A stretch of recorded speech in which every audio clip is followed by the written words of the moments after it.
You're listening to the DVM Podcast Empire. Now with over 1 million downloads. 1 million downloads.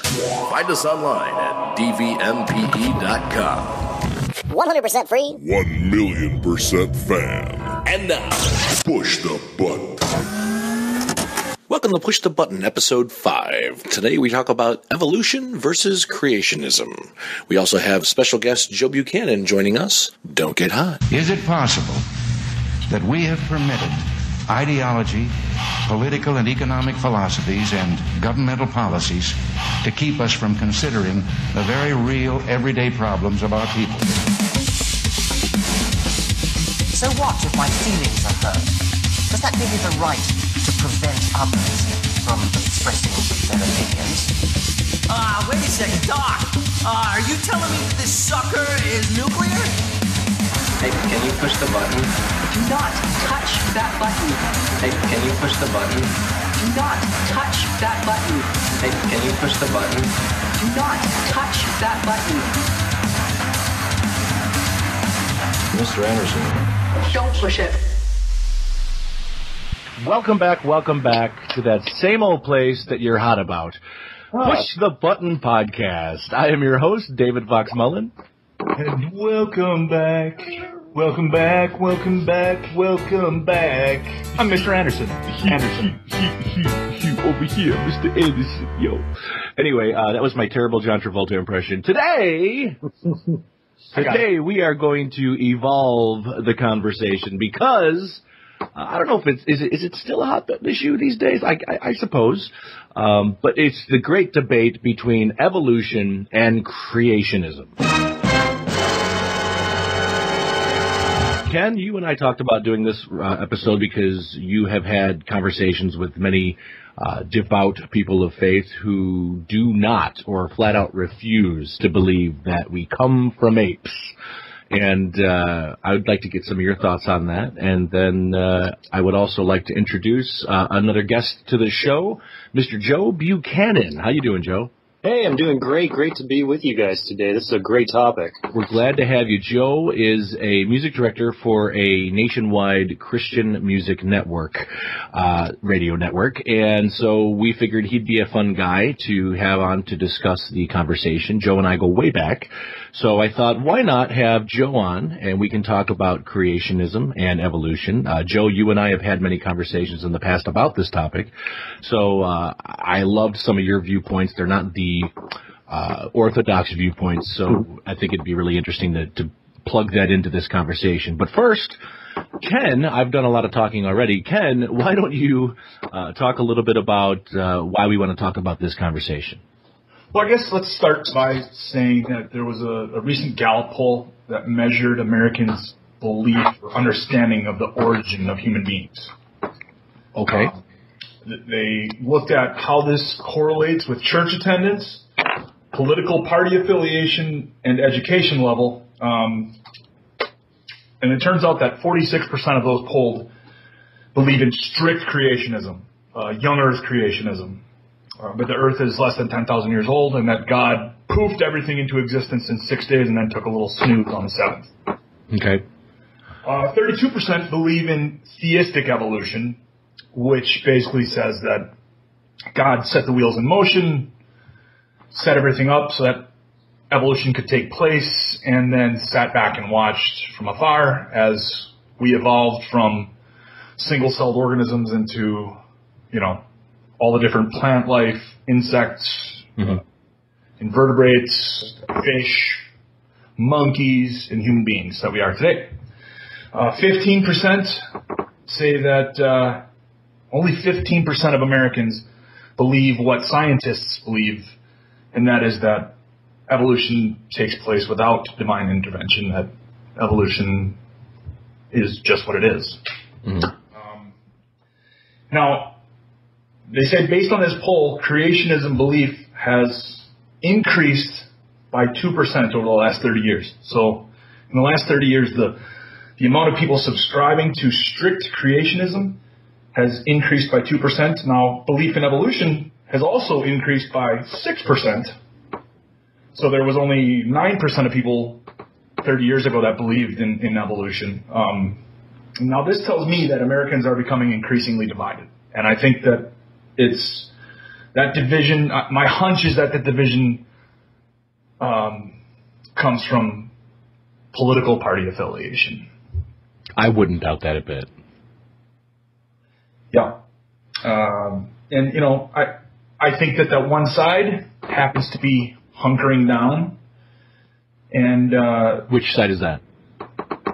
Well, I would say that I would say that the religious side is hunkering down. So the strict creationistic belief structure, and just to lay that out, the strict, and I like that you say it like that because I'm on the fence myself, but the strict belief in the creationism is in the beginning God created everything at His word in 6 days. Everything that we know that exists in reality, physical reality, existed at a 6-day point, and on the 7th day He rested and didn't touch the world ever since, or something to that effect, or whatever, as far as how it all began. Well, I mean, but they don't say that he took a hands-off approach, right? They said he created everything and then He continuously... You're right. I'm sorry. You're right. I was mixing up your theist theory and the hardline literal interpretation biblical theory. Yeah. So the theistic interpretation is that He did all this stuff and now He, you know, answers prayers every once in a while and He intervenes in people's lives intermittently. Mm-hmm. I think where we run into trouble right off the bat is there is division even amongst the Christian community on whether or not the Bible is to be taken 100% literally, to be taken partially literally, to be taken completely as allegory or symbolism. So I think right there's a problem. Yeah, and I think part of the issue with the 46% believing that the creation story of the 6-day story is literal is that they believe if you have any variance in that at all, then the whole Bible becomes subject to variance. And the whole Bible becomes subject to, and so their whole belief system and their whole belief structure becomes in jeopardy at that point.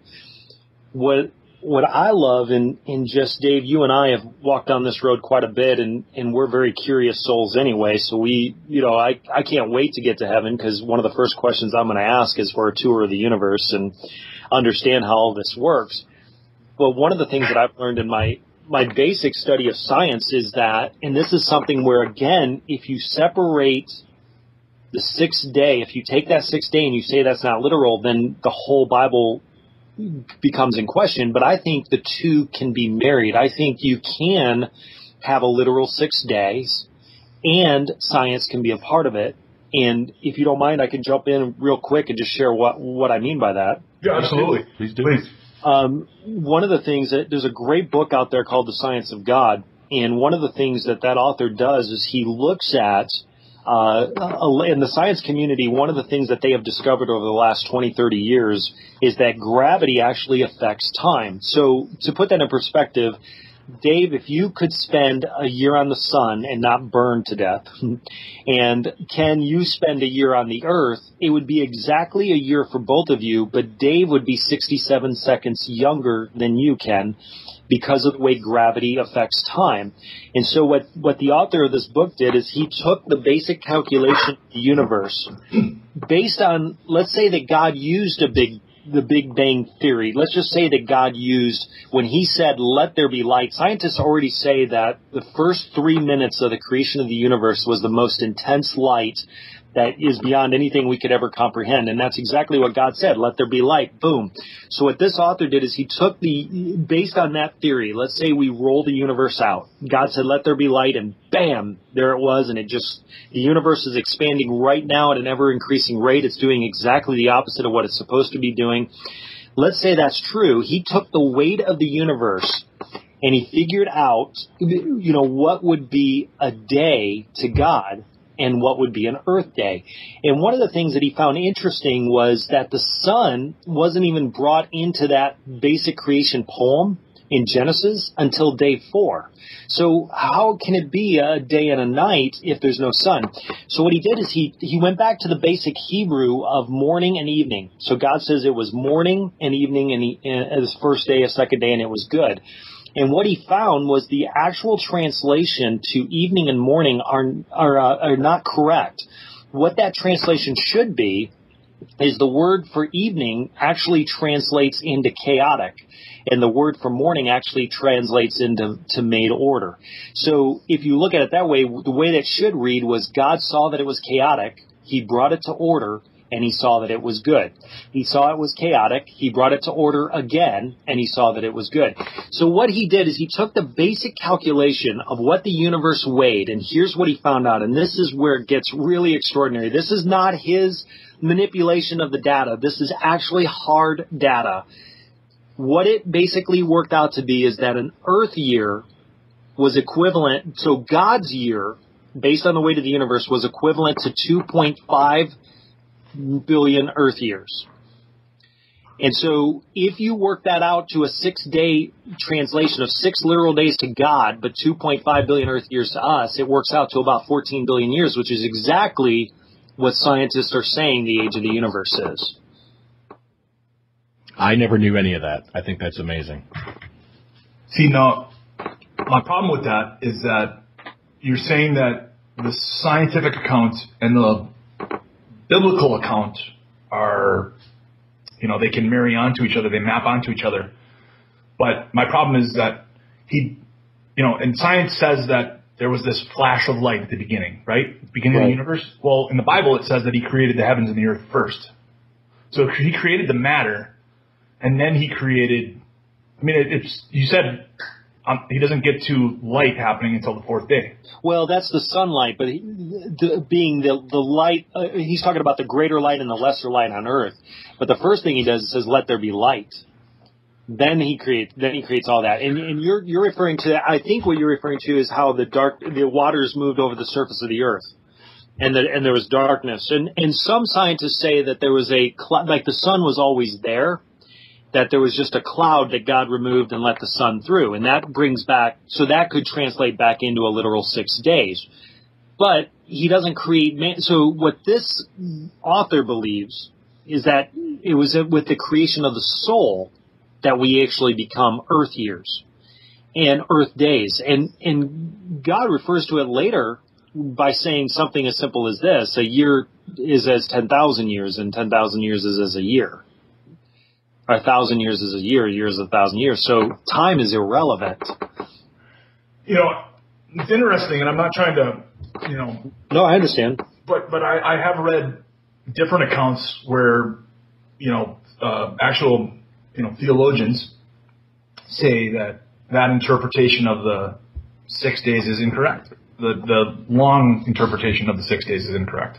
So, and I wish I had I'll try to get the link for the books, but it's definitely an interesting point that you bring up. Well, and one of the things that we definitely want to point out here is Joe is referring to information that's provided by an author. So right. It's not necessarily... It's based on some scientific evidence as far as the basis of his understanding of that scientific evidence. And the reason he wrote the book in the first place was to address, he had kids that he had grown up in his Christian home and all of that and were going off to college and learning about science and going, wait a minute, this doesn't line up with what I've learned in the Bible. And then in pursuing it of themselves, there's just some huge holes. And to be perfectly transparent and honest, I don't know if you guys are aware of this or not, but I actually wasn't there when God created. So I honestly don't really have a clue. But for me personally, and this is where each person has to draw their own conclusion, for me personally, it does not change my relationship with God nor the holiness of his word to think that I don't fully understand how the 6 days work. If I remember correctly, even Darwin went through this same turmoil mentally as he was going through this theory of evolution that he was coming up with. He himself was going, wait a minute, this isn't jiving with what I've been taught growing up. Well, at the end, he denounced it. No, he didn't. That's That's false. I'd have to find There's all kinds of people that say that Darwin denounced evolution on his deathbed, and well, I saw before that, like there were a couple of papers that he wrote or published or whatever that said that this isn't making the same sense that it once made.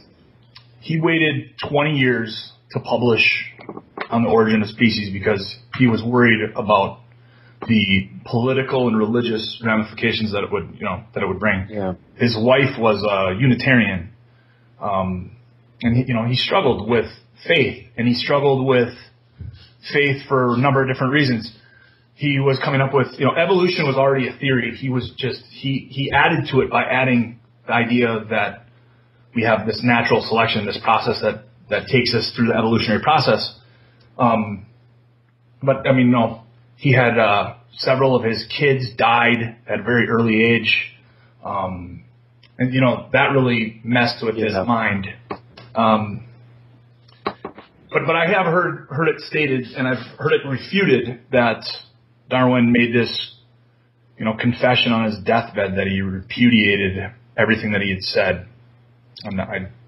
Okay, gotcha. I hadn't heard about that. I just saw some things that, like some of his later thought process or later writings that he had done. I will say this, as we were discussing this, I was looking this up, because I have heard that same argument from both Christians, and I've heard the denial of the argument from atheists.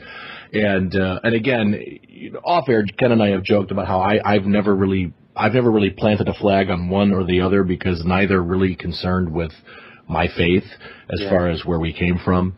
But one of the things I'll point out is I just read something here that says it should be noted that for most of her married life, Emma, Darwin's wife, was deeply pained by the irreligious nature of Charles's views. And it is a well-known fact that she was very religious, and his theory was very problematic for their marriage. And it would have been strongly motivated to have corroborated any story of a genuine conversion if it had occurred, but she never had done that. Meaning, if he did recount it, she would have everything to gain after his death by proving that. And she never did. That's not to say that he did or didn't. I would like to see documentation from him where he did it. It is a well-known factor that Charles Darwin had softened his views of Christianity towards the later years of his life. He did allow for religious people to come and worship on his property, things like that. Towards the end of his life, he seemed to soften to the belief in faith once again, as a lot of us tend to do as we get older. But I will say this in defense of the no he didn't argument. I haven't seen any physical documentation, any papers that he published that said that, he's not certain or he's recounting it. The one thing that I say, and this has nothing to do with faith, and I don't even know if I want to get into this just yet. Maybe we should talk a little bit more about the theory of evolution itself first. But you know what? Scratch that. I'm not even going to get into it yet. I will come back to this because it has nothing to do with faith. It just has to do with my understanding of how science works. And I'll get into that later. So what I would like to do is jump off and let's steer this to a different direction. Let's talk about what Darwin's theory of evolution actually was. Ken, do you have the information there that you can give us? Yeah. Well, actually, rewind the clock because the theory of evolution was already in place, as I said. Okay, let's look at evolution itself. Evolution, it just means change over time. In biology, it refers to observed changes in organisms, their descent from a common ancestor, hereditary traits, different hereditary traits like changing from generation to generation, slight variances. Mm-hmm.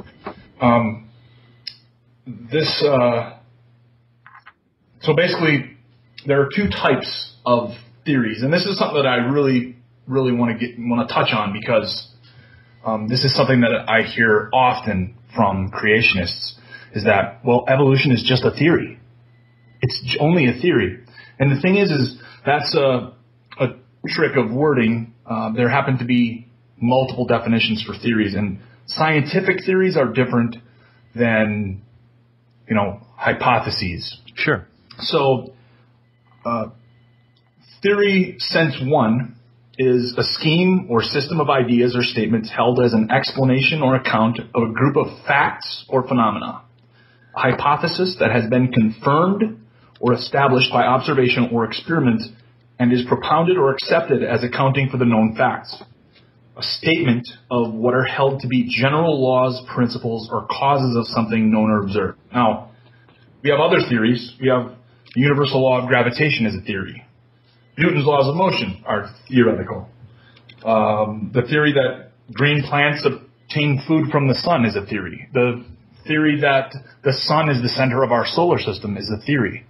And facts in science are always provisional. We always maintain that we're open to new information, as we talked about in our first episode. Right. We maintain the right to be wrong and to have our beliefs challenged, changed, and we'll work accordingly. Now, theory sense 2 is a hypothesis proposed as an explanation, hence a mere hypothesis, speculation, conjecture, an individual view or notion. So those are two very different things. Scientists are using theory sense 1, while young Earth creationists are using theory sense 2. I see.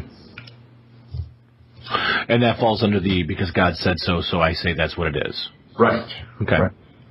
Well, okay, so you know the Big Bang Theory. Yes, it is still considered a theory and a fantastic television show on ZBS. But okay, see now, and here's the thing. I understand why we call it a theory, because when it was first divulged, there was no way to physically go through all the scientific process with it in order to test it, hypothesize, or vice versa, and all that, theorize. But at this point, I think we've gotten to a level of the information, the data that we've pulled back in from our various satellites and from various years of study and astronomy and gravity and all this stuff. I personally don't have a problem with accepting that the Big Bang Theory was as close to what happened to our universe as we can calculate. Why call it a theory still? Do you know what I mean? Well, that's just the language. I mean, it's the same thing as... But hold on. Newton has theories and Newton has laws, right? So those were theories that were then tested. So they're still theories, though. In science, everything is provisional. Okay.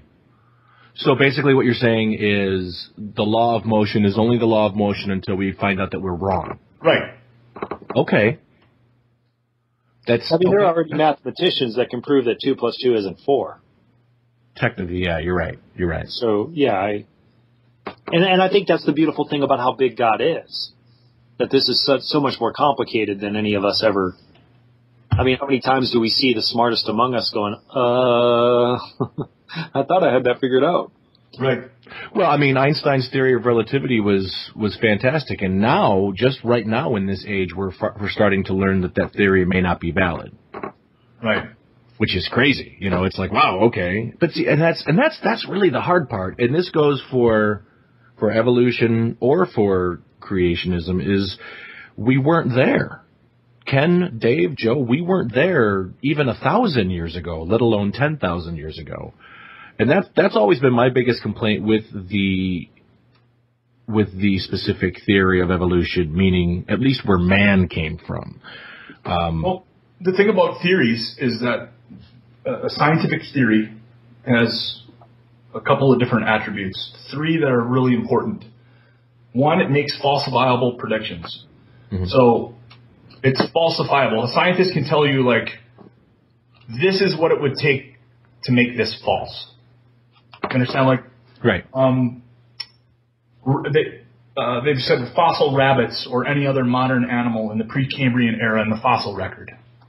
In the fossil record, everything's layered neatly. You've got smaller celled organisms on the lower levels graduating up to dinosaurs. Right. And in the later levels. So they tell you how they can be wrong. They're well supported by many independent sources of evidence. Independent. Basically, they're blind studies, double-blind studies. Mm-hmm. And they're consistent with pre-existing theories and other experimental results. So that's the... Well, would it be kind of similar... I totally hear what you're saying. I think exactly running down this road to go, hey, it's this theory is correct until, like you said, it's proven false. It's kind of like, everyone that was robbed last year, their houses were broken into that had milk, had it in a refrigerator. So a good assumption would be, hey, if you have milk, don't keep it in your refrigerator because there's a good likelihood that you'll be robbed, when really the two don't have anything to do. So for a while, like for instance, if you look back on the history, this cracks me up. Back in scientists in the original days, I'll give you a quick example. Back in the 1800s, they had a thing called weapon salve. And what the normal belief of the scientific community was, if you got stabbed with a sword, in order to keep yourself from getting infected and dying, you put this special solvent on your weapon. Not on your wound, on your weapon. So obviously for a while, for a generation or so, that was the proven practice, because somewhere along the line, people did this and they didn't get sick and they were healed. And so they just assumed, hey, this is what you do. And obviously over time, that was proven to be quite silly. So right. It's interesting that we live in the whole concept of this podcast. This particular podcast is about evolution, and the whole concept of the scientific thought is evolving continuously. So where does that leave the conversation between evolution and creationism? And I guess my real question is why do these two have to disagree with each other? That's a great question. Well, Joe said something earlier about the idea that for a lot of creationists, the minute that you sort of challenge their thinking, it's like the house of cards, right? It all falls apart. And for me, when I read the Bible, all sorts of things pop out at me. For instance, I don't mean to get off topic here, but it's okay. It sort of fits. There is a passage in Leviticus that describes how to cleanse a person of leprosy. This is commanded by God. God supposedly spoke to Moses alone, always alone. And Moses then went back and told the people this. And the instructions that are given are: get a pot with water in it and 2 birds and break one of the necks over the pot and let the blood drip into the water. Then you get 4 different types of hyssop and red yarn and all these sticks and twigs, and you weave them together and make some sort of magic wand. You dip that in the blood-water mixture and you sprinkle it on the person 7 times. Then you kill a goat. Then you kill a sheep. Then you kill a cow. And then you make the person dip their left finger, their left big toe, and something else in blood, and then do the same left finger, left toe, left thumb, left toe, left ear in olive oil. Then you make the person shave all the hair off their body, and they have to sit in a little hut for 7 days, and then they bathe, and they're clean. Now, that's if the scab doesn't appear and all of that. Right. Now, yeah, you're talking about by today's standard, that's absolutely ridiculous. And to me, that negates everything that Moses ever said to those people.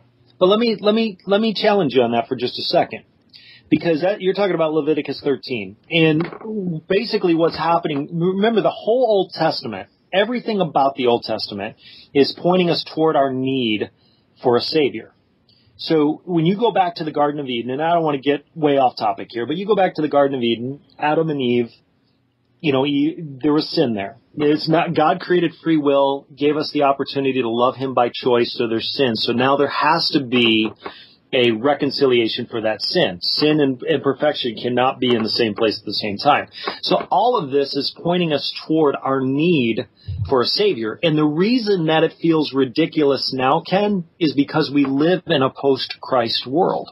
Christ has already paid the price. The sacrifice has already been made. So there's no need for this outlandish step-by-step obedience in the way that it was in the Old Testament. So in other words, you're saying that at one time, those instructions, that prescription to cure leprosy was correct. Yeah, and let me state this again. I am not a Bible scholar. I don't pretend to know everything. I don't understand everything. I know that marching around a wall 7 times and being able to take a city doesn't make any sense to me either. But it was all about being obedient in what God asked us to do. And had Christ not come and died for us yet, if we were still waiting for our Savior, this would not be ridiculous or ludicrous. It would be our way of life. Now let me just jump back in there. Let me steer back to the evolution because it sort of ties in. So the way I see it, because of evolution, there was no Adam and Eve. God didn't create Adam out of a mound of dirt, breathe life into him, and then pull a rib out and then create a woman out of him. We evolved from these single-cell organisms. So therefore, there was no original sin. So therefore, we don't need a Savior. Right, so for that worldview, then the Bible is irrelevant. But it doesn't make it any less true. See? So, because there really was an Adam and an Eve. There really was. I'm just saying from the standpoint of Christianity and my belief of the Bible and the whole parts of the evolution theory and concept don't shake my faith. It doesn't change because God can use whatever means that he wants. But it doesn't change the truth that there was a real Adam and a real Eve. If you go back and read The Science of God, an interesting theory in that book as well is that man was an animal before God breathed life into what became the soul. What made us as men different from any other? And I know evolution say we evolved that way, but I don't necessarily believe that because why did some not make the transition? Why, if we evolved from apes, are there still apes? Why wouldn't natural selection? Because we didn't evolve from modern apes. We evolved from a cousin. There was a common ancestor that branched off from there into many different directions. So it broke off. But why, if natural selection is true, why didn't the cream of the crop just make the cream of the crop? Why didn't it just all become the cream of the crop? Because there are other. Well, the thing about Darwin is that he published this book in 1859, and since then, science has figured out a lot more, way more than Charles Darwin could have ever imagined. And, natural selection isn't necessarily the only process that guides evolution. There are other, humans have created, the reason dogs used to be wolves, and now we have chihuahuas and wolves. Well, and that's part of that is human breeding too. But let me ask. So it can happen artificially by the guiding hand of man, and it can also happen in nature. And it's been shown. There's a great book by Richard Dawkins called The Greatest Show on Earth, where he basically talks about how these single-cell organisms, after so many generations, started, evolving into multiple-celled organisms, and how fish in the wild changed their appearance based on their surroundings and based on the way that the natural surroundings were changing. Right, and that part of that is survival and the way that God created that, and I get that. But let me ask you this: why did we stop? We didn't stop. Well, the thing is that these evolutionary changes don't occur overnight. Like I heard Ray Comfort one time ask somebody. This is Kirk Cameron's buddy that Kirk Cameron likes to go on TV with. He said basically, so what am I to believe that this fish lizard came out of the water, took some breaths, ran back to the water, came back out, and then, evolved lungs? Well, that's not how it happened. It happens over hundreds of thousands of years, so we can't see it. We can't see it happening before our eyes, but what we can do is we can go back and look at the fossil record and we can see okay, you know. Right, and I do believe that man's only been here a very short period of time. But if you go back to the fossil record, one of the things that's very, and again, understand what I'm saying, that there's unexplainable things on both sides. But one of the unexplainable things is that, like, winged creatures just all of a sudden were there. They didn't evolve over time. There weren't half-winged creatures. There weren't winged creatures that couldn't, or whatever. They're just all of a sudden, in the fossil record, they're there. And that lines up, if you go back to, yes, it was over 1 billion years, is what the scientists say in the fossil record. And I'm not saying this is the case, but if you look at the weight of the universe and you weigh that into your factor, then a day is 2.5 billion Earth years. And God said in that day, he created winged creatures. I don't see God just sitting. I mean, this is my own personal view. I could be way wrong in this. I don't see God going, hey, fly, bird, and boom, it was. I think God actually created. He says we're created in his image, and we're creative, and we have a creative bend to us. So I believe that that's kind of how God was as well. I'll share this real quick, just another quick thought about, you were saying how Darwin had no idea what scientists know today. One of the things that scientists have discovered over the last 20, 25 years is that every single cell has there's a command center, and it's receiving a command from somewhere, but they don't know where it's coming from. It's not necessarily coming from the brain. It's not necessarily coming from us. So are you talking about the DNA? Yeah. And there's limits. If you look at, like, even in man breeding, like, man can physically breed things, there's still limits to what they can do. Now we're getting into the God of the gaps argument, where if we don't have knowledge, we plug it with God. And then science comes along and proves something or disproves something, and then we try to shoehorn. See, the thing about, and forgive me for, I don't mean to sound insensitive, it's just, it seems to me that this, and I read, there was a statement made by Pope John Paul II. He made it October 23rd, 1996. And he was referring to a statement that had been made by a previous pope. He had written this document where he questioned the hypothesis of evolution. And John Paul II said, quote, "Human generis considered the doctrine of evolutionism as a serious hypothesis, worthy of a more deeply studied investigation and reflection on par with the opposite hypothesis being that God pooped everything into existence, the creationism story. Today, more than half a century after this encyclical, new knowledge leads us to recognize in the theory of evolution more than a hypothesis." And so it seems to me, and then if you continue on, then he talks about the soul. And it just seems like, well, that doesn't comport with what we've believed for so long and what we've force-fed down people's throats. So how can we shoehorn our religion back into this scientific evidence? And that's what it seems like to me. Okay, and I want to say I think that's a really good point. It really is, because I think the current Pope is right now in the news because he's right now talking about the abuse that has gone on within the church and within the Catholic Church under whatever. I'm not going to get into the specifics of it, but obviously everybody knows what I'm talking about. Yeah. Like, why now is that something he's finally decided to talk about? It's like, okay, we've been knowing about this since at least the 50s, and it's like, okay, so with that being said, I put very little, me personally, I put very little stock in what any particular leader of any organized religion is going to say. It really kind of boils back down to me for, the relationship that I have with God. And when you get into, we talked about it earlier in the episode of, the big fear that Christianity had, or that creationists had, was if this isn't literal, if the 6-day thing isn't literal, then that negates everything else. I don't even understand why that's even an issue. It's like, oh, well, it's going to negate everything. Says who?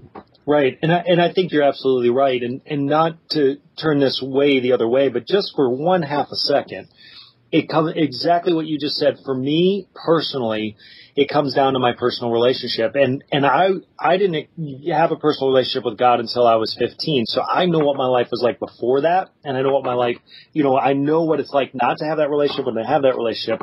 And I love what C.S. Lewis said this, and I'm going to totally botch this quote completely. But it was in his book. I think it was the book Miracles. But he talked about. I love Burger King Whoppers. C.S. Lewis. That's what he said. Don't believe everything you read on the internet. C.S. Lewis. Abraham Lincoln.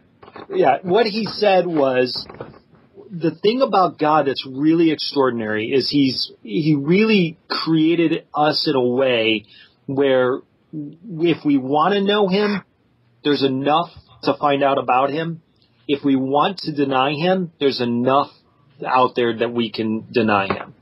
And so I think my challenge would be for those that don't believe in a God or don't believe that, there was ever, if you're believing the whole evolution thing, then there's no Adam and Eve, there's no need for Jesus, so Jesus never came, and maybe he was a good man, which I could sit here and argue about that too. There's no way he was a good man if he wasn't the Son of God, because he was a lying lunatic because of what he said. If he's not the Son of God, then he's I have Joe Buchanan on the radio calling Jesus Christ a lying lunatic. This is a lunatic. Well, that was C.S. Lewis said that. He said he was either a lord or a liar, a liar, or a lunatic, right? Right. And that you have to, no matter what stance you take, you have to agree with that because of the things that he said and what he did. My point is this.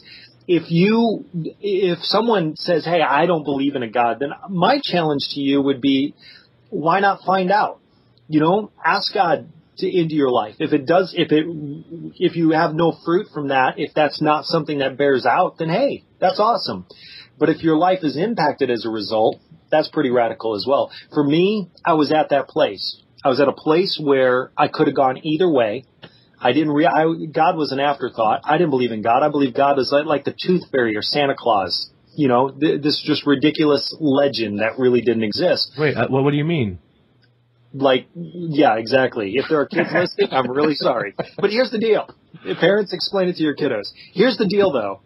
I just took a simple challenge that says, hey, God, if you're real, then prove it. Let me know about it. And here's what happened for me. Now, I'm not saying my experience it will prove there's a God by any stretch. My experience will tell you, hey, will change anybody's mind. I'm not saying that at all. It's a personal, each individual experience. But for me, it's as if I had been shivering my whole life and the shivering stopped in a moment. And I recognize it immediately. And what I can contribute that to today is the peace of God. And from there, it developed a relationship that wasn't an overnight thing. It's developed over time. So when I look at the whole evolution thing, and I think, yeah, God could have done it that way, or God could have done it this way, or done it that way, or I get in conversations, Ken, with those that really come from the evolution side. It doesn't shake where I'm at. It doesn't make me want to argue and wrestle you to the ground and say, hey, see it from my viewpoint. What are you doing?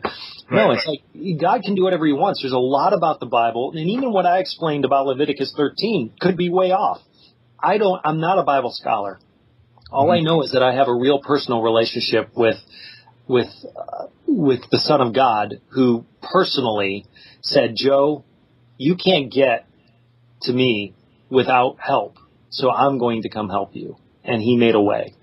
That's bottom line where it is. I love all this other stuff, and Dave knows it. We talk hours and hours. We look up at the stars, and we can find millions of things to talk about because this kind of stuff really intrigues me. Well, and that's something I want to talk about is, I had a similar experience as well, and I'm not sure where I fall on the literal interpretation of Genesis or the symbolic interpretation of Genesis, but in either case, none of those things affect like you said, my personal relationship with God. That being said, I don't necessarily know if with evolution, like you guys have both said some really interesting things about, the science of evolution.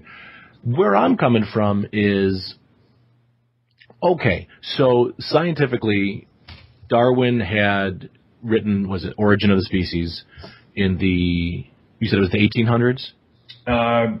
He wrote it in the end of the later 1830s, and he published it in 1859. And this was due to his time spent on the Galapagos Islands, correct? Well, that was a big part of it. At least that's what I was taught when I was in high school. He saw a bunch of different birds, and he thought they were of different varieties, and it turned out that they were 17 different varieties of finches, and they had they had different traits according to where they were found on the island and what their surroundings were like, etc. Okay, so with that information, and I'm going to do a little Darwin defense here. With that information, he started to theorize that it's your environment that has measure of what you do to survive, hence your survival of the fittest. I don't have a problem with that per se. Just like you said, Newton's theory of gravity, what goes up must come down. Newton didn't have a complete understanding other than the fact that this is the way the universe worked as far as he knew. But his theory is what took science later as a starting point to go and study more. And then you get to Einstein, and then you get to NASA and the stuff they're doing now.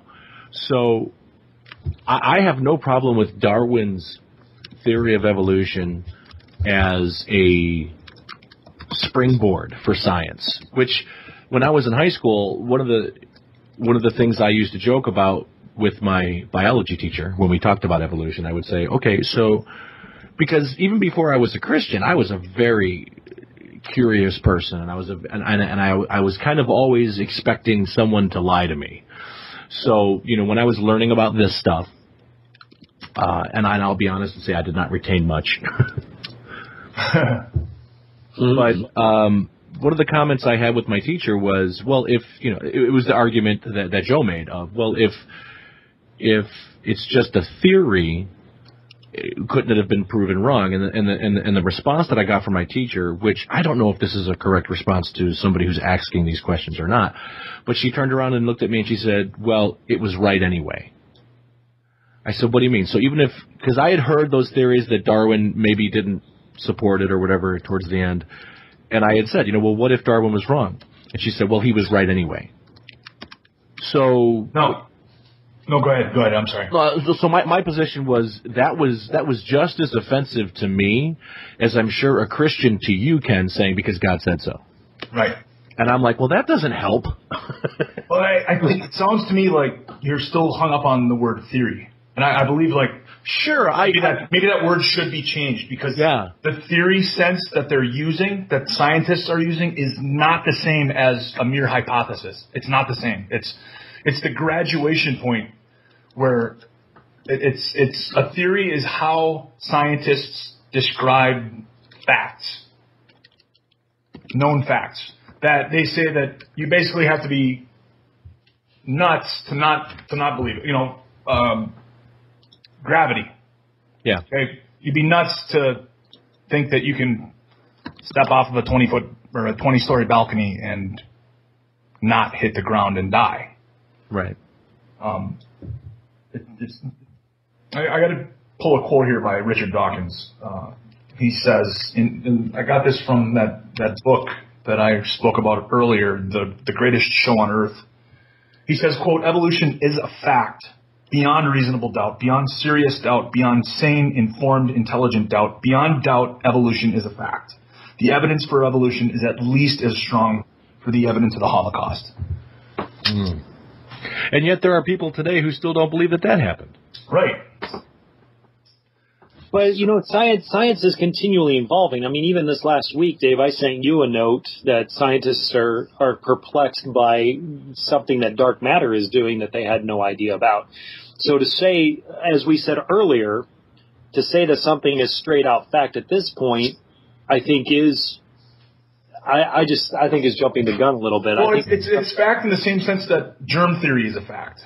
You know what I'm saying? There is a possibility that something else is causing people to get sick and die, but scientists have... I see what you're saying. Idea that germs kill people, bacteria kills people, and so... Well, let me ask you this question. No, I hear what you're saying totally. And back to the whole God gap theory that you were talking about. And by the way, I haven't heard a whole lot about that theory. I totally understand it and I totally see it. But wouldn't you say the same is true with evolution? That there's a gap theory there as well, because there's a lot that can't be explained? How so? Because we have gaps in the fossil record, you're saying? Right, and holes in some of the theories, and even the carbon dating. I was just going to say, now we're coming up to a point where even carbon dating, which was gospel when I was in high school, but they don't use carbon dating anymore. No, I know, but why? Because uranium-235 has a couple billion years of a half-life. I'll find out the number exactly, but that's the example I'm talking about. Uranium-235 and uranium-239. There are other elements that they use to do the dating process. Use tree ring dating. Yeah, I'm not saying that they were wrong in previous dating. What I'm saying is that was the method when I was in high school. So in so many decades ago, that was it. It was carbon dating was the way. That's how we tested everything and made scientific fact based on that information. And now we're saying, okay, that's not a very reliable. There's other methods that we can use now. Great, but that carbon dating isn't gospel, so to speak. And to me, I find that funny. Not to be prickish, and not like, oh, funny, it doesn't make me right. It's just, okay, so, the fact that Joe, that you talked about that dark matter thing is a great example of, that's even scientists joking about the God plug-in factor, where the whole God particle thing. What was it? Oh, it's CERN, when they were trying to find they called it the God particle. Higgs and Briggs, yeah. Yeah, the Higgs boson. Yeah, I'm sorry. Yes. I don't understand why. I don't understand why we continuously battle. I think Christians could do themselves a lot better if they weren't so opposed to science. I just don't think that's a very wise position to take, especially if I don't even want to call it evolution, but especially if centuries of science have and even religion, if you look at the evolution of both fields over the past 100 years, have come to learn so much more. To say any one absolute of science or any one absolute of I don't want to say religion because it doesn't fit the bill, but I'll say religion because it makes sense to people who don't have faith. But to me, I get very confused because I am a person of faith, and I'm also a fan of science. And so why is it that I don't seem to have a problem accepting that? Well, Dave, I think part of it is, not to interrupt you at all, but I think part of it is that some Christians, and me as well, I think I can see how science definitely plays a role, and I can see some of the evolution aspects as being like, for instance, if you lived generations in Alaska, then you would develop a way to survive in Alaska. That's a part of evolution. I get that. What I don't agree with in the whole evolution in Darwin's perspective is the whole jump, the way that we came from different species. I do not see that in anything that I study in the Bible, and I think there are huge holes in that, even in fossil records. So I think that's where Christians as a whole, Dave, I think many probably don't have a single problem with the fact that we can naturally evolve to a certain degree, but there are limits. And when you remove those limits in order to say that there is no need for a God, that's when it becomes an issue. And when has that happened? When has that been the issue where evolution, if evolution exists, then therefore there is no God? That's where most of the science community believes that. Most of the science community is, I mean, if you look at the reports and the writing and the papers that are published and stuff, it's all to prove that there is no intelligent design. It's, in fact, it's crazy that intelligent design has been pitted against science when I think they both can coexist together. What were you going to say, Ken? I was just going to say that. So basically, theologians, the religious, the faithful, whatever you want to call them, they believe that life on Earth here and in the universe is, life on Earth is so complex, and the universe is so complex that we had to have, there must be some supreme intelligence that created everything. All of the bugs, all of the insects, all of the plant life. When you say it like that, and I know you're not intending to be condescending. Yeah. But when you position the question like that, it is condescending. I mean, I'm not one of the Christians who says it's got to be God. It's got to be God.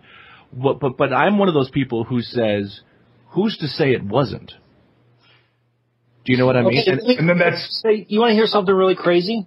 Well, hang on. Let me just. Yeah, go ahead. Finish up my little idea. And that is that. Okay, I'll take that. I'll say there has to be an intelligent, supreme designer that designed everything. Well, that in turn means that there had to be an even more supremely intelligent being that created that being. And why? So on and so forth, and you get an infinite regression. But why does that mean that? Yeah, why? Because we have parents, therefore this thing must have a parent? Why can't God be God? So God just always existed. I mean, that's a cosmological argument. No, I know, and that's only in human only in our limited human knowledge. But to God, it's absolutely possible. But God gave us this manual that we're supposed to live by. But you know what's interesting about that? Do you know that when you look at in the beginning, the very first 3 words of Genesis, that comes from an actual symbol in ancient Hebrew, right? That's actually got a double meaning. It means in the beginning, but it also means you're not to be concerned with what happened before this point. So when they look at that and they say, man, God always has been. We are all but a speck. In fact, God talks about it being a vapor, our life. We're just a speck in the whole time thing, right? So why couldn't he at all of his existence, and by the way, we're trapped in a half dimension of time. We're not even trapped in a dimension of time. We only can move forward. I believe God is beyond a dimension of time. So, and we don't have to get into all this today because now, I mean, passions will start flying. This is kind of cool stuff. But I think for me personally, and I think it's just a bigger leap for me to believe that we just kind of all came this amazing, complicated design. I mean, there's enough DNA inside you, Ken, to stretch to the sun and back 400 times. Do you know that scientists now realize, this is scientists saying this is not Christian scientists. Scientists now believe that the average size of the human being is the exact middle point of the universe. The universe is equally bigger as it is smaller, 10 to the 26, negative 27 power. And we have, like, all of these, there's thousands and thousands of these little dials, right? And every one is perfectly placed. But what's amazing is it's not that just one could be off.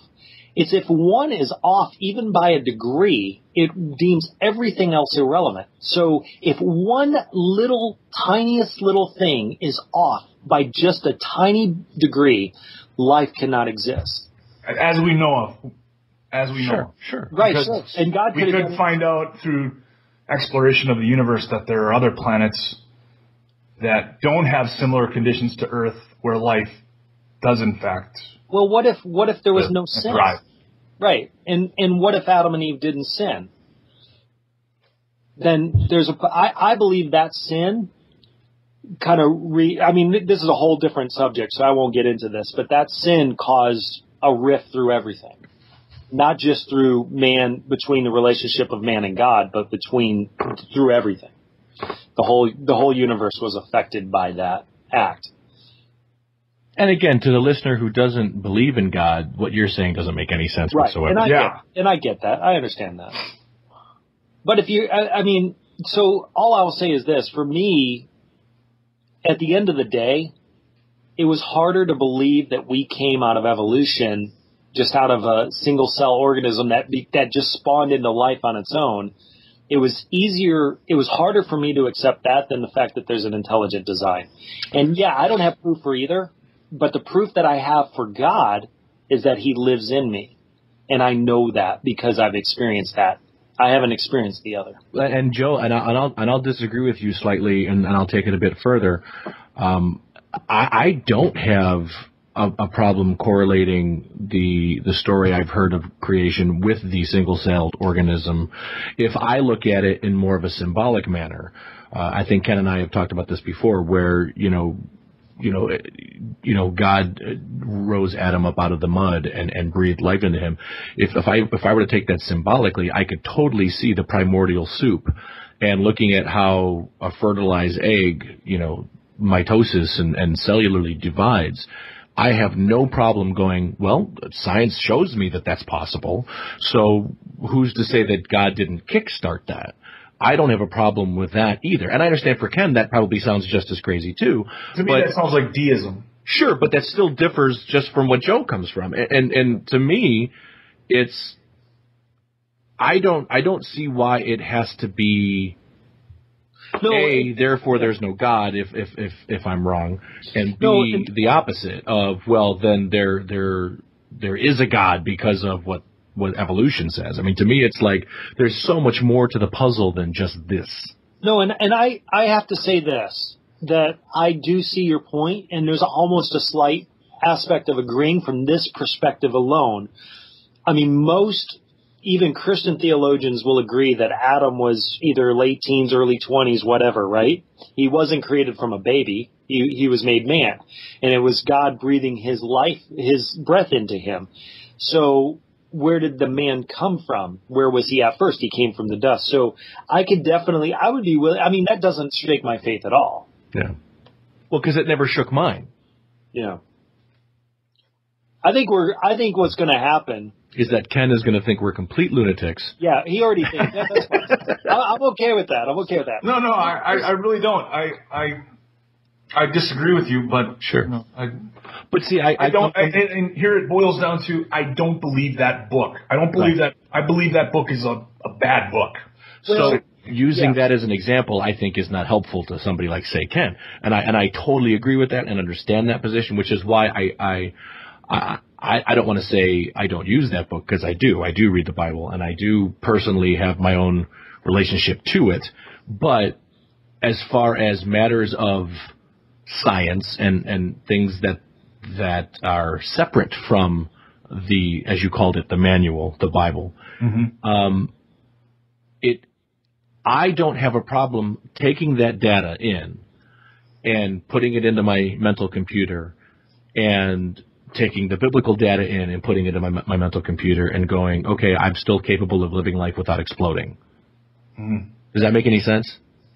And Ken, understand this too. I have a respect for you and your viewpoint, and I would never, try to tell you that obviously in my perspective, I'm kind of saddened by that, because it's kind of like if, I'm in love with a girl, and I happen to be in love with a girl, she's my wife, but if I'm in love with a girl and she's written me a bunch of love letters, or she's writing me stuff, that stuff is extremely valuable to me. So if someone tells me that that's garbage or junk, that hurts me because of my relationship and my love with that person. So that's where that comes from the Bible. But God makes it very clear in the Bible that until you become a believer, in other words, until you accept the knowledge of him being real, the Bible is not going to mean anything to you. And it's actually right there in the Word. He says that. So it does not surprise me. I guess my prayer for you would just be that, as anyone who for whatever reason doesn't believe that God actually loves them and enough to come and die for them, that you would at some point just challenge that in and of your own mind, to say, okay, God, if you're real, as I did that one day, then make yourself known. If not, then I'm just going to keep going this way. Well, and then see, therein lies the problem with me, that I was told that from a young age, I remember starting to sort of doubt things when I was in my early teens. Yeah. 14, 15. And people around me always said, just seek, knock, and the door will be opened, right? Well, and that verse, ask and you shall receive. And for years and years and years, I did pray. I did go to church. I did read the Bible. And I never experienced this, euphoria that I'm told that Christians always experience. And I don't see anything other than a bunch of coincidences, and I see us, human beings, being pattern-seeking individuals. We're always looking for patterns. Hey, I prayed for this. I had a friend once tell me that his wife had contracted some form of cancer. And she was basically told by the doctors that she wasn't going to live. And he said he went out on the balcony one night and started crying. And he said he just prayed to God, please, I'll do anything. Please just don't take her from me. And he said that moment it started raining cats and dogs. And a few weeks later, they went back to the doctor and had some follow-up tests. And lo and behold, the cancer was gone, completely gone. Mm-hmm. And I see us as pattern-seeking individuals saying, well, I prayed and that happened. So therefore, A and B are correlated. Now, we don't know how the cancer got there in the first place. Mm-hmm. So how do we know the mechanism by which it was removed? Well, and, there's some really interesting stuff. I have a similar story with a buddy of mine who his mom died. And I remember him coming up to me, and as far as I knew, he was a believer of God. But he came into the room that I was at, and he said, "Hey, it was funny. I was taking a shower, and I was really sad about my mom, and I was thinking about my mom, and all of a sudden, this penny fell from somewhere in my shower into my shower floor, and I have no idea where this penny would have come from, whatever." He's like, "But my mom used to always, every day, find a penny and give it to me, and it was just like our thing between me and my mom. And this penny fell down, and in that moment, I felt like my mom was watching over me." Now, me personally, I hear that information and I go, "You're freaking crazy." But I am aware that Christians, and myself as a Christian, have had different stories that to other people would sound just as ludicrous. So what's the issue here? What's probable? Is this guy crazy? Am I right for thinking he's crazy, or am I wrong? And maybe his mom's spirit or something did do something. You know what I mean? Like, where's that line? That's it's always personal revelation. Always personal. Always. We live in an area of video cameras. Yeah. There's video cameras everywhere. They say you're videotaped hundreds of times a day, if not more. We talk about that on another. Yeah, you're absolutely right. Right, and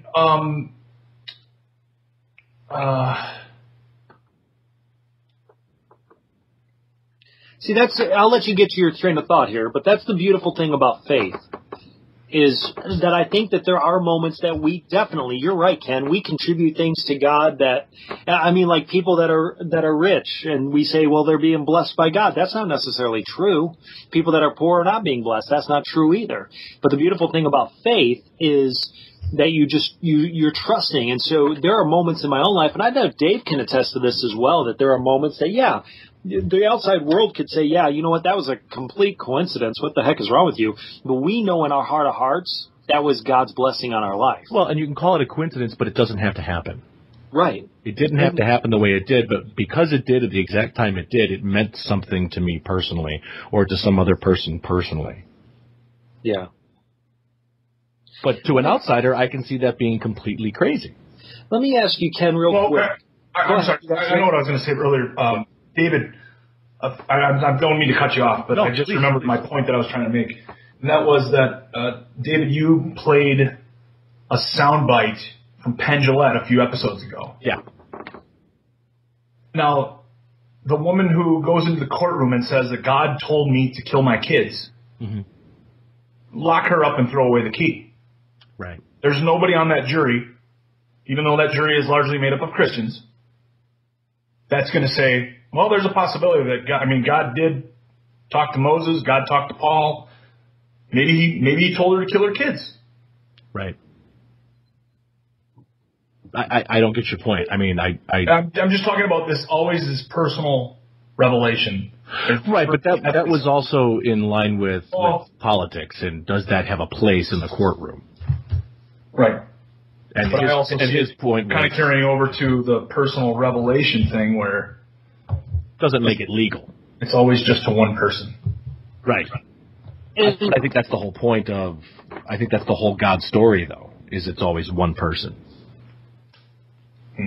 But again, that has nothing to do with evolution. See, in this area, I don't see us coming to this. We don't come to knowledge in any other area of our lives through faith. But can you name anything else in your life that you use faith? And by faith, I don't mean just trusting in something. This idea that every time we throw caution to the wind and trust in something, that's exercising the same kind of faith as believing that there is an invisible man in the sky. Or just flipping a coin. I get that. Well, you get in your car and you have faith it's going to start. It's going to not. It's not the same. I trust that my car is going to start based on evidence that. Right, but astronauts use faith to, in essence, they believe the Earth and the universe and the space is going to do exactly what it's designed to do, exactly what they believe it's going to do to get in and out of this solar system, or in and out of our, get in and out of Earth's orbit and all of that stuff. That's based all on evidence, though. That's based on. It's based on evidence, but what if it changed? Well, it's possible that it changes. That's the beauty of science. That's the beauty of science, is that they're always open to things changing. Right, but if you're on the moon, you're definitely counting on faith that the Earth is going to do exactly what you believe it's going to do to get back. If there was any element of faith, I think it's been tested, it's been proven, and it's falsifiable. There you go. Same is true with my relationship with Christ. To you. For you, yeah. Right, but this is the beautiful. You're exactly right. Science shows me what I can read. I can actually physically see data that these scientists use to come to these conclusions. Yeah, I mean, the whole space race was little test by little test by little test. They continued to test things before they decided to man a rocket and go. I mean, there was, I don't know if it was so much level of faith as much as it was just pure gusto that they needed to go send the man to moon. Guts. Every time you jump out of an airplane, you're not exercising faith. Every time somebody jumps out of an airplane, they're not exercising faith. They're trusting that this equipment that has been tested and proven time and time and time and time again, that it's going to operate. And sometimes it doesn't. And that, I think, is sort of the thrill of jumping onto the airplane, is that, hey. Sure. And what I think Joe's saying is that it's that same level of... We have faith in gravity every single day. Internal trust, internal faith because of personal testing and personal events. And so for that, I would say, at least for me personally, I would say that I do make decisions based on faith, right or wrong. I know that, Ken, you hear that and you're thinking, well, that's a dumb way to live. But for me, it has gotten me this far, and I have no desire to change that. But that being said, I'm also of the mindset that I love learning. I love being astounded with new information. I mean, that's magic. Magic is, I don't know the science of how this magician does his trick, but I love being astounded by it. And sometimes learning what's behind the trick takes some of the magic away. That's not to say that it's only magic that we categorize God. But at the same time, there is a beauty to just enjoying the ride. Do you know what I mean? Right, and that's part of the whole faith element. If you go back, there's a really cool story in the Bible about a rich man who dies. He has this beggar Lazarus, and the rich man gets to heaven, and he realizes that there's a heaven and a hell, and he wants to go back and he wants to warn his family. And basically God says, even because men's hearts are turned in a certain direction, that even if he went back and was able to show them that. So in other words, one of the arguments that I hear from non-Christians a lot is, well, why doesn't God just make himself known? Why doesn't he just, make himself known to us? And the reason is because our hearts are still our hearts. It doesn't make a difference. We've got to believe on faith. I don't want to get into whole Bible lessons and stuff, but what's really interesting is in the Israelites, when God rescued the slaves, we were talking about Moses earlier, when he rescued the slaves out of Egypt and brought them to the promised land, and how that took so long, and how his own people, God's own people, were complaining. And basically they were complaining that God was too close. God was too much. It was too much having him there all the time. So it's like almost like human nature God can't win with us. We want it one way or another. And I had a point, and I can't remember where I was going now. Well, to try to drive this thing back to the point of this episode. Yes. You have my brain. It's a great idea. Right. So my brain rubbed off on you a little bit there. Well, okay, this was my question. This is where I was going. Is this okay, Dave? Yeah. Because we're talking about evolution. I guess my final question for you, Ken, and this is such a cool conversation. I appreciate it, man. Is what happens when your body ceases to exist? What happens to you? I know it's a loaded question, but I'm just turn into a flying fish. You know what? I'll answer it by saying, by quoting, and I might butcher this quote, but Mark Twain once said, "I was dead for billions of years before I was born, and I didn't suffer in the least because of it." But what if I told you? So there is, to me, there's no evidence to suggest that if there's a heaven, gravy. But the way I see it right now, I don't see any evidence to support that there is a heaven. And well, can I ask you a quick question? Yeah, please. What if let's say there's a 0.00000000100,000,000% chance that there's a heaven and a hell, and in that 0.00001%, whatever, there's a ticket. In other words, it's like you're standing in a major storm. A tornado is coming. You're going to get wiped out, and there's a beautiful mansion in front of you. And the owner of that mansion says, "Hey, Ken, come on in." And you're standing in the midst of this tornado coming right at you, saying, "I don't have any evidence that on the other side of that door there's any mansion there," and you get wiped out by the tornado. What if there's a 0.0000001% chance that there really is life on the other side? So that's Pascal's wager. What if you're wrong? Well, to me that sounds like you're just doubling down. Well, you know what? There's a possibility that this might be true, so I better double down. And if God truly knows the way you truly feel, he would know that you're just doubling down, wouldn't he? Well, let me ask you this. And what if you're wrong? What if out of what if the 999 other gods that have existed throughout human history, one of those is correct and yours is wrong? Then what? Then it works out that way. How many of those other gods? Well, I was going to say, how many of those other gods are condemning us for the lives that we live? Well, none of them sent their son to die for us, number one. Number two, none of them required, there's a sacrifice required, and it's all having to be earned. So at the end of the day, there's a way to earn your way back in almost any other religion. But in Christianity, the way is paid free. There is no cost to you because the cost is paid for by the Son. See, and I see that as being immoral. But how can that be immoral? That whole idea that somebody else paid for the shit that I do wrong is. But that's the beautiful thing about God. I don't see it that way. I don't see it as beautiful. I see it as He required perfection. He knew you couldn't get there, so he provided a way. How is that not beautiful? So somebody else. So I'm gonna. That's all right. This is something that Christopher Hitchens once said. He said, so basically what we're to believe is that God sat around in the sky for, let's just say, man's been here for 100,000 years. Some scientists say half a million. We'll give them 100,000, right? So God sat around in the clouds watching people die of their teeth, die because they got a sliver. If people were dropping all around them and they had no idea, the average life expectancy was somewhere in the 30s. People were dying. They were killing each other. Every time there was a tornado or a hurricane, they would murder each other.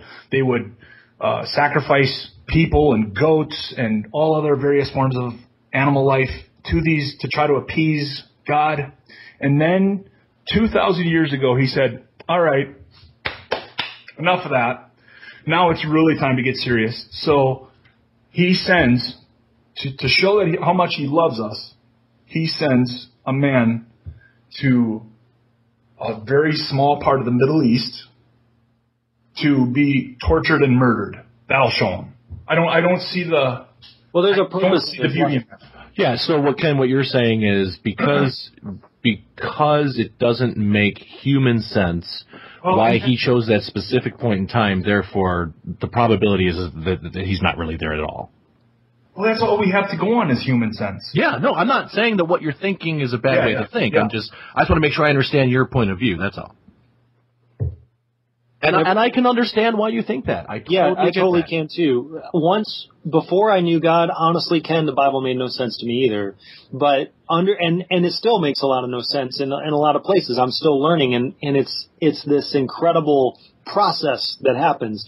But one of the things that I've learned that's really incredible is how the Old Testament points toward the New, and everything points toward our need for a Savior. And the Savior was promised long before he showed up. And he came and paid the price. So I guess that's the point, and we can do this off podcast sometime if you want. That's the point of conversation I'd love to have with you, is to understand fully how a God that loved you so much that said, hey, you need perfection is the standard. I cannot go under perfection. And since you can't get there, I'm going to provide a way for you. How that is immoral. I don't fully understand that. We're born sick and commanded to be well. No, not necessarily. Who commands us to be well? God, apparently. No, it's exactly the opposite. He wants us to be more like him, and he has started a work in us that he is faithful to complete. But Romans in the Bible, Romans says we have all fallen short, all of us, and the wages of sin is death, but the free gift of God is everlasting life. So yes, because of our sin, and that could be a simple lie, if you only told a lie in your entire life, if you only sped once, whatever. When you're disobedient to God, there's sin, and sin separates you from God, so there's no way we can be with him. But the free gift of God said, hey, you know what, Joe, Ken, and Dave, you guys can't get here on your own. You're not going to get here. There's no way it's feasibly possible because of the fall of man. So I'm going to provide a way for you out of my love for you. I understand that it's hard to comprehend and understand, and we don't have to go into it on this podcast. But I want to make sure have to revisit that. No, I think we could create a different show specifically about that. But so to go back to evolution, which I will honestly say I'm completely still confused. Not that I expected us to come to a definitive answer, but I mean, I can agree with Joe and say I don't get the jump from monkeys to man. I don't mean to demean it. I really don't. There isn't a jump. They have fossils. They have skeletons of what they call Cro-Magnon man and right, but they caveman. don't really. I mean, I've done a lot of study, Ken, so I'd love for you to send me some stuff because I can't find anything that links the two. They had one skeleton they thought was possibly it, but I can't find any evidence that links the two. You talking about Lucy? But I can't find any real hard evidence that scientists have said, yes, this is definitive. They're still as much in the dark as some of the things that we are about, why God does the things he does. Well, and I know that you had that Richard Dawkins quote, and I respect Richard, I really do. But at the same time, I also know that he's got motivation to specifically convey that there is no existence of God. So for him to say evolution is a fact, it doesn't hold a lot of water with me if he's saying it. If somebody else is saying it, maybe differently. Well, there are.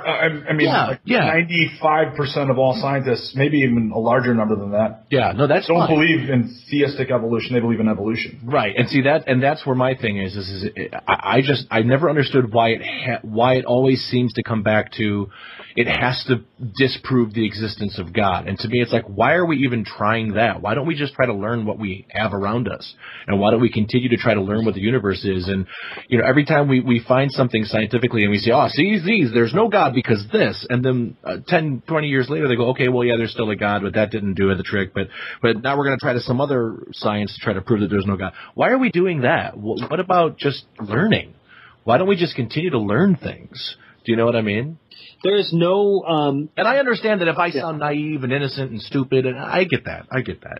Because I don't have enough knowledge, and I'm not a scientist, and I'm not a theologian. But to me personally, as an outsider, I can see that as being almost emotionally led science.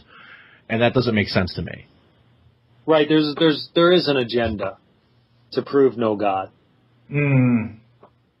I think here's the deal. That's not just words or propaganda. I don't believe that because certain theologians or Christian leaders say that.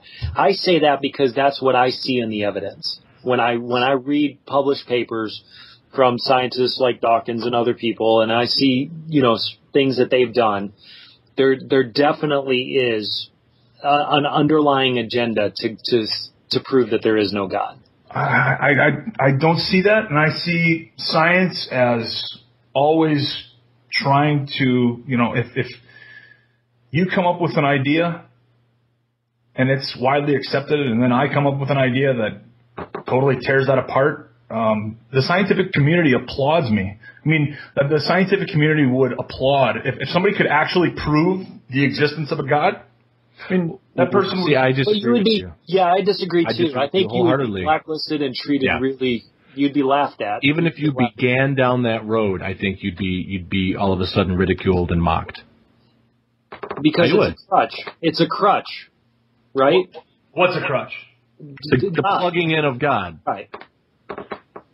Well, from a scientific standpoint, it's not testable, it's not verifiable, and it's not falsifiable. What would convince you guys that you're wrong? What would it take to convince you that you're wrong? That's a good question, because here's the deal. I searched for love in all kinds of places, never found it until I accepted Christ. Once he became real in me, there's something that science can't disprove. So that's a great point. I think again, God makes himself available and known to those who seek him, but also deniable to those that don't want to know him. Go ahead. So I apparently don't want to know him? No, I don't. I'm just asking. I'm not trying to be flip. No, I appreciate that comment because that's exactly what was going through my mind. I don't know about your relationship with him and what is at work there. I have no idea. I just know from my perspective, my personal relationship. And what I read in the Bible lines up. Yeah, and to defend Ken's position, if he doesn't believe in a God, then why would he have any interest in trying to find out who that is? Right. That's like somebody saying to me, okay, well, you don't know Santa the way I know Santa Claus, and so if you don't spend any time to look for Santa Claus, then you're not going to understand Santa Claus. So I totally understand how that's got to sound. Yeah. I do, David, see correlations between Santa Claus and God. I'm just going to say that. But sure. No, that's so fine. did I. Yes, absolutely. Let me say one thing, and then we really got to wrap this up. But what was Ben Stein did a documentary. Yeah, Expelled, where he sat down with leaders in academia. He sat down with Richard Dawkins. Hello, Professor Dawkins. How are you? I'm Ben Stein. I'm so sorry to keep you waiting. How are you? Fine, thank you.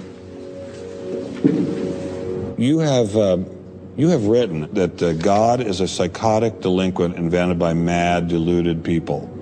No, I didn't say quite that. I said something rather better than that. Oh, well, please tell us what you said. Please tell us what you said. Well, I would have to read it from the book. No, please. The God of the Old Testament is arguably the most unpleasant character in all fiction. Jealous and proud of it.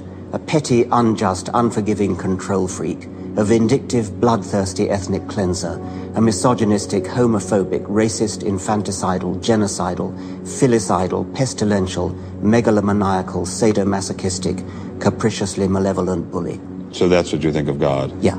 How about if people believed in a God of infinite lovingness and kindness and forgiveness and generosity, sort of like the modern day God? Why spoil it for them? Oh.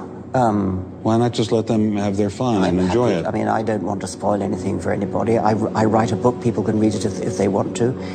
I believe that it is a liberating thing to free yourself from primitive superstition. So religion's a primitive superstition? Oh, I think it is, yes. So you believe it's liberating to tell people that there is no God? I think a lot of people, when they give up God, feel a great sense of release and freedom. Why do you think that? I mean, what's your dad? What's your scientist? What's your dad? I think, well, I've had a lot of letters saying that, and there are 8 billion people in the world, Dr. Dawkins. How many letters have you had? No, I haven't done that. That's quite true. Professor Dawkins seemed so convinced that God doesn't exist that I wondered if he would be willing to put a number on it. Well, it's hard to put a figure on it, but I mean, I put it as something like, 99% against or something. Well, how do you know it's 99%? I don't. Say not 97%. No, I did. You asked me to put a figure on it, and I'm not comfortable putting a figure on it. I think I just think it's very unlikely. What? But you couldn't put a number on it? No, of course not. No. So it could be 49%. Well, it would be. I mean, I think it's unlikely, but it's quite far from 50%. How do you know? I don't know. I mean, I put an argument in the book. Well, then who did create the heavens and the earth? Why do you use the word who? You see, you immediately beg the question by using the word who. Well, then how did it get created? Well, by a very slow process. Well, how did it start? Nobody knows how it started.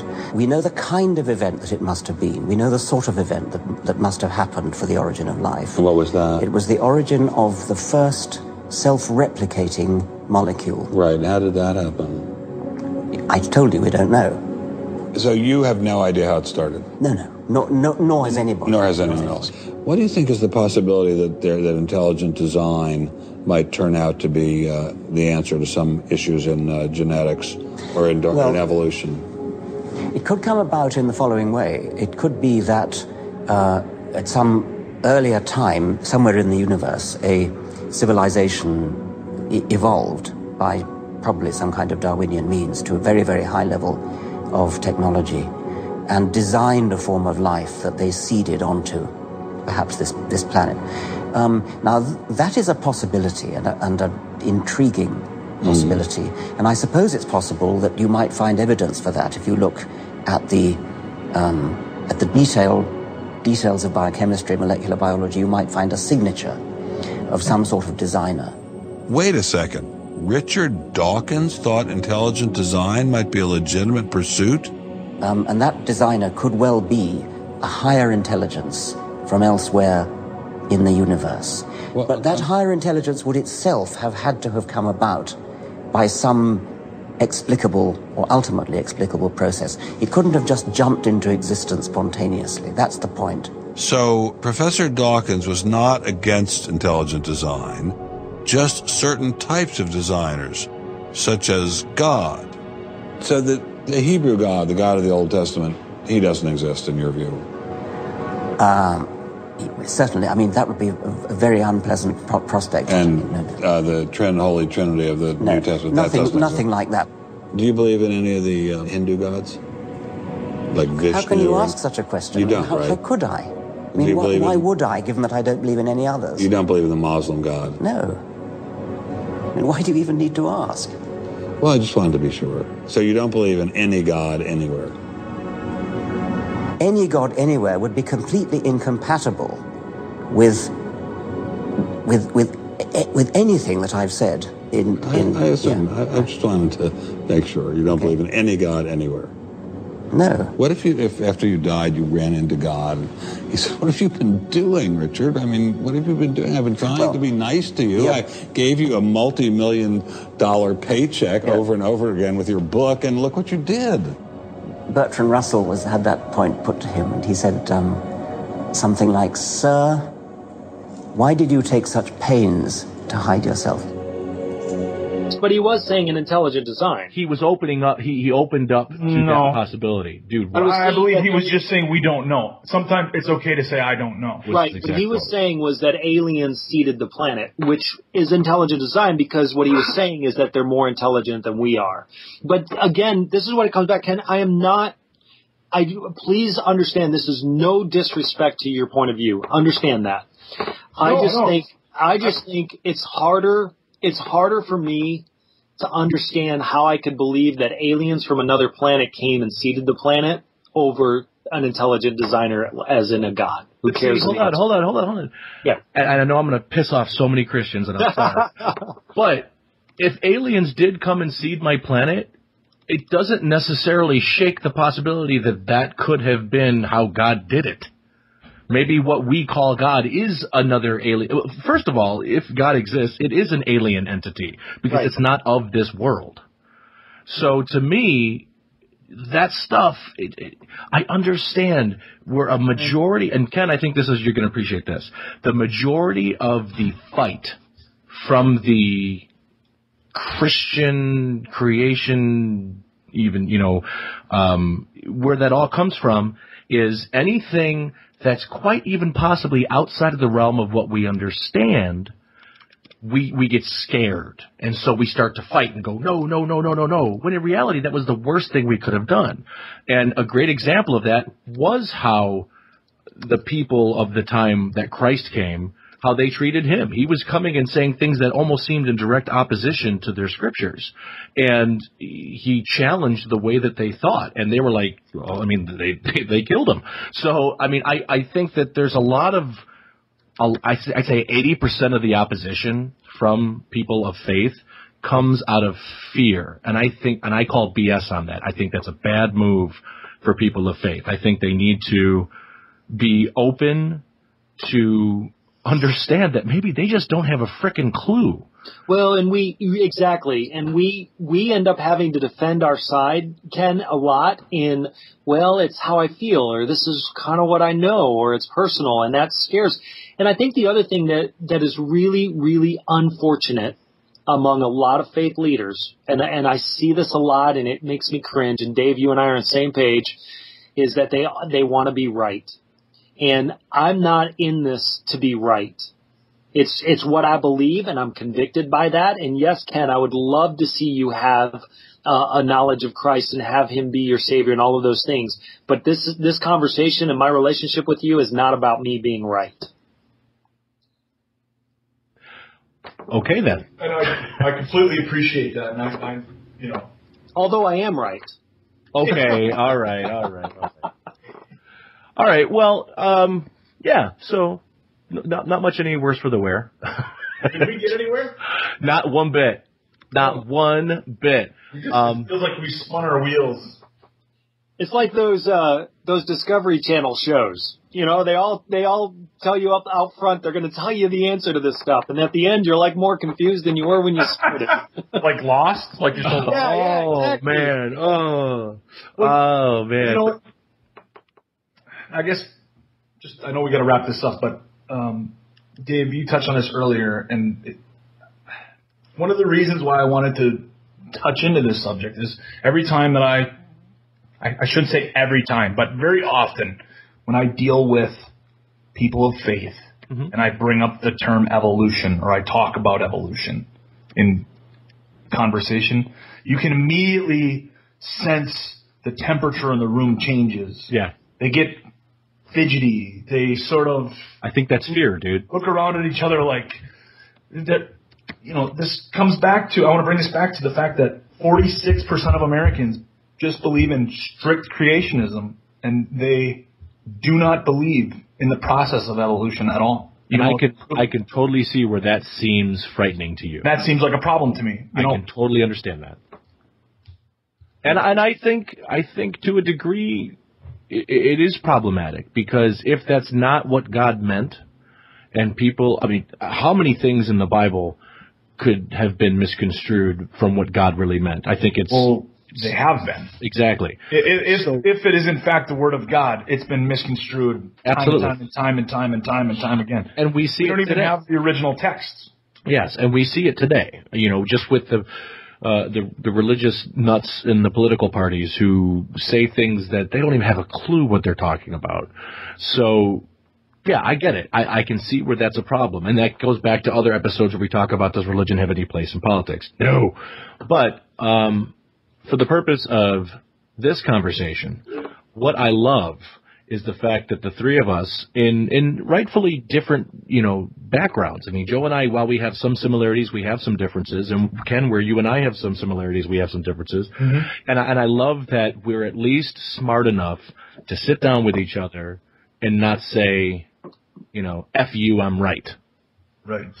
Because it's terrible. And I don't want to cheapen anybody's personal opinion or perspective. That's our American rights, is to have them.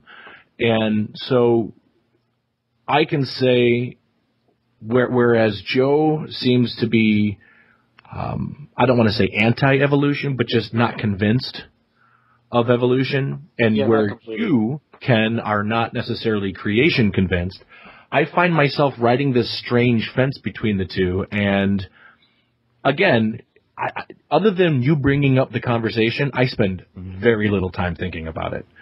But for the sake of this conversation, I definitely do enjoy hearing everybody's side of the situation and kind of making my own hypothesis. And at the end of the day, it's really going to be what is going to work for each of us individually to survive in our lives. But yeah, when you get into the political side of it, then it becomes a problem. When you get into the education side of it, it's an issue. So I definitely understand the dire situation of kind of wanting everyone to agree upon some form of explanation. But I just don't think we're going to get it anytime soon. And that's what sucks. Well, eventually, right? Eventually. But it's maybe 100 years from now we'll have better answers, but I'm not sure because of the way the whole faith element works. You and I, or all of us, I believe, honestly, our souls will live eternally either way. So at one point or another, we'll all know. God says even the rocks will cry out at some point. So, but you're right. I mean, as far as discussion here on this planet, I don't know that we're going to get a whole lot of headway. It'll be cool to see what science uncovers, especially with the advancement of technology and how that's I'm loving the stuff that's being released day after day. Yeah. I really enjoy learning all of this stuff. And again, I can say that when I learn about dark matter and when I learn about the 11 possible dimensions in reality and all these things that are theorized, but I really enjoy that. The fabric of space and things like that, and gravity, and the potential of how light moves and time and all that stuff. I'm a sucker for that stuff, and anything Morgan Freeman wants to tell me or anybody else, I love it. I mean, just give it to me. I eat it up, and I don't be like the Cosmos, the remake. Neil deGrasse Tyson. I loved that. I absolutely loved that. But go back and watch episode 2. I know. I'm just saying, I just watched it this morning, and it's yeah. But when I watched that, I could see where Christians get scared and go, oh, no. But to me, I'm like, no, if I believe that there is a God, and I believe he's big enough to contain the entire universe in his own understanding, then I have to believe that there's got to be some way that they can intertwine. And so I don't get mad at science for saying what it says, and I don't get mad at Christians for getting upset for what they say, but realistically, it's kind of like the sooner we all learn to try to work together, the better off we're all going to be. Right, and a non-Christian is not going to come at it from a Christian viewpoint, and as soon as Christians get that understanding, I think things are a lot better. We as Christians sometimes expect non-Christians to have our camera angle. Well, they don't have our camera angle, so it doesn't mean what they're saying needs to be dismissed. It just, we need to have discernment. But yeah, I don't like the whole I have to be right and you have to be wrong agenda. I don't like that. Well, Joe, you said something really interesting too. Dismissed. I think that's the real issue. Christians do it to science, and science does it to Christianity, and that's. I understand, Ken. You're probably like, well, I can dismiss it because it's bullshit. but maybe it's not. So, there's so even that's an amazing thing, actually. Anyway, never mind. Anyway, I'm still confused. I'm sure you are too. Are you confused? Email us. pushthebuttonpodcast@gmail.com. I am so lost. Join us next time as we talk about something completely different. Joe, I want to thank you for joining us today. It was a pleasure to have you. Thank you for the opportunity. Appreciate it. Ken, always good to talk with you, buddy. Yeah, you too, man. Thank you very much. And I'm sure our paths will cross in the future. Ken, do you have anything you'd like to share before we leave? I would just like to encourage people and put out a challenge that whatever you're to not be stupid. Yeah. Well, stupidity and ignorance are not the same thing. I know. They're not synonymous. But I would challenge people to, no matter what your views are, no matter what your opinion, no matter where your opinion rests at this current moment, if you're a Christian, challenge yourself. Read Dawkins, read Hitchens, read Sam Harris. And likewise, if you're an atheist, non-believer, read Greg Boyd, read the Bible. There are, countless ways, countless different books, videos, documentaries that you can, peruse and try to challenge what you already believe. Very few times do I ever come into contact with either atheists or Christians. Atheists tend to strictly stick to people that uphold the belief that they already have, and vice versa. It's the same thing for Christians. Christians read Billy Graham and The Purpose-Driven Life and these kinds of things that already bolster the opinion that they already have. Ken, you just saved this whole episode with that statement. You did. I'll tell you right now, all honesty, you completely saved this whole episode. For me, that's the biggest important part that I think people need to realize. If you're a Republican and all you watch is Fox News, you're not helping yourself. Nope. If you're a Democrat and all you're doing is watching MSNBC or CNN, you're not helping yourself. You need to understand where everyone else is coming from if you want progress. So I agree. I think that's awesome. And boom, baby, I think we just got an episode done. Actually, we can, Dave, just trim it out. Make this episode 35 seconds, and we'll call it a day. Well, thanks, Joe, again for joining us. Thank you for listening to us. Give us a 5-star review on iTunes, and find us on Facebook and Twitter. Tell us how much you love or hate us. And, Ken, I think we've got 2 new T-shirts here. We've got Don't Get Hot, and we've got one that says, I read books. I like it. I like them both. All right, from Push the Button, I am David Box Mullen. And I'm Mr. Anderson saying, hey, folks, touch that button. Don't get hot. Can you push the button? Do not touch that button. Mr. Anderson. Don't push it.